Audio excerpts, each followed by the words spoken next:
What is nesting and when should you consider it? I'm Cary Jacobson with Jacobson Family Law, where we keep the drama out of your divorce. You may have heard the term nesting. This is an arrangement where you and your spouse take turns moving in and out of the house so that the children can remain in the home that they have come accustomed to. The arrangement can be, in any duration, meaning you guys can change the amount of time that you spend in the house or out of the house as your needs fit. But typically, where this is most effective is at the beginning of a separation process.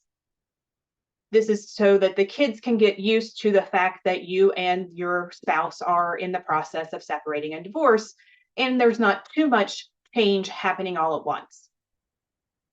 But there are many things that you need to consider and talk through if this is the arrangement that you're going to agree upon, even if on the short term. Because if you don't discuss these things, it can get messy quickly. So you need to make sure that you talk about how payments are going to be arranged. Who's going to be responsible for, different expenses in the house, whether that's the mortgage, the electric bill, the cable bill, or even the groceries. Also, it's important to talk about, where you're going to be spending the other time that you're not in the house and who's going to be responsible for payment of that residence. Sometimes people are able to stay with friends or family, and other times people will rent an apartment. Usually this is something that you would only do in a short amount of time during this transition phase. It's not typically done for a long amount of time.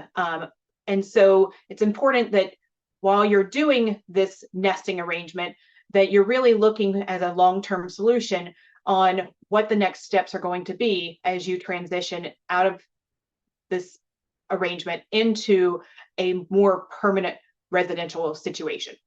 If you have questions about nesting and how this could work for your situation, give us a call and we would be happy to help. I'm Cary Jacobson with Jacobson Family Law.